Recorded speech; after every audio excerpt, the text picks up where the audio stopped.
Hello बच्चों, सुप्रभात। आज हम आपकी रिमझिम किताब का पाठ 10 बंदर गया खेत में भाग पढ़ेंगे।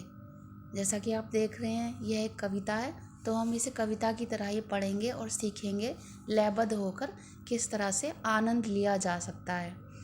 बंदर गया खेत में भाग, चुटर मुटर तोड़ा साग, आग जलाकर चट्टर मट्टर साग पकाया खद्दर बद्दर। अब देखिए, ये जो तुकबंदी शब्द हैं, तुकबंदी मतलब भाग, साग, चट्टर मट्टर, खद्दर बद्दर, तो इस तरह के शब्दों से मिलकर ही कविता बनती है। तो पहली पंक्ति में क्या कह रहे हैं?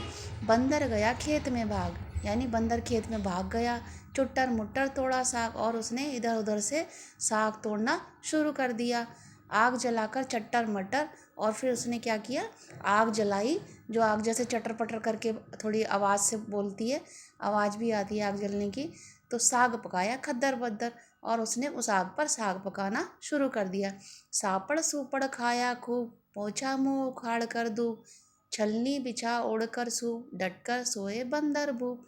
सापड़ सुपड़ खाया खूब मतलब उसने फटाफट स्वाद स्वाद में फटाफट जल्दी जल्दी खा लिया। पोंछा मुँह उखाड़ कर दूब, दूब क्या होता है? एक तरह की घास होती है, अपना मुंह पोंछने के लिए उसने घास का प्रयोग किया।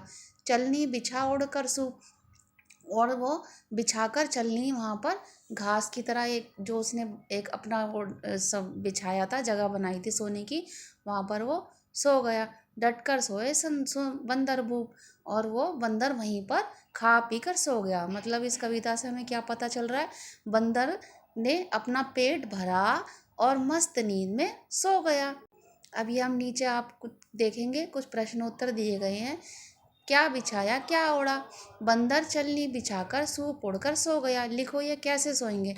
क्या बिछाएंगे क्या ओढ़ेंगे? अब आप सोचो, हाथी क्या बिछाएगा और क्या ओढ़ेगा? चींटी, चींटी तो छोटी होती है, तो वो क्या बिछा सकती है और क्या ओढ़ सकती है? इसी तरह गिलहरी और शेर। तो आप सोचो इनके बारे में और लिखो, और आप उनको क्या बिछाएंगे क्या ओढ़ेंगे, यह सोचते समय आप ये ध्यान रख सकते हैं कि वो कितना विशाल जानवर है, या वो क्या खाता है, क्या पीता है, कैसे रहता है, कहाँ सोता है। आप इसके बारे में जानकारी इकट्ठा कर सकते हैं।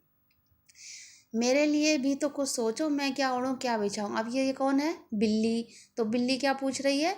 मैं क्या बिछाऊं। तो आप इसको कविता के तौर पर लिखकर आप इसको पूरा कर सकते हैं। साग पकाया खद्दर बद्दर, खाया सबने, जैसे बंदर का था चटर पटर, तो आप ऐसे ही पंक्ति पंक्ति लय में बनाकर आप इस कविता को पूरा कर सकते हो।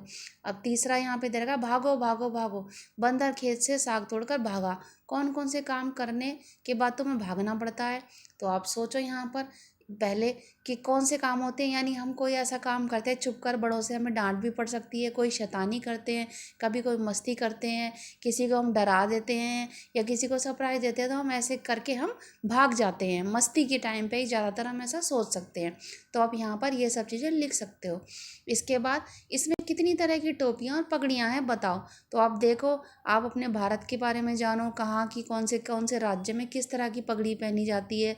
आप अगर आप राज्य के बारे में जानेंगे तब आप ये भी सोचो कि पगड़ी और जो सर पर हम टोपी पहनते हैं या हम सर को ढकते हैं, तो उसके लिए कई तरीके होते हैं। जैसे क्या रीति है, क्या रिवाज है, कौन सा त्यौहार है, कौन सा राज्य है कि या हम कैसा काम करते हैं, हम पुलिस है, सिपाही है या आर्मी में है, या राजस्थानी है, हरियाणवी है, मारवाड़ी है, उत्तर प्रदेश से है। इस तरह से ही त्यौहार है। अगर अगर कोई त्यौहार है, कोई समारोह है, यानी दूल्हा बने है या पूजा है, हवन है, या फिर कोई आप मस्जिद में जाने वाले जब पगड़ी में, तो आप ये इस तरह तरह से अलग अलग तरीके से सोचकर आप यहाँ पर लिख सकते हैं।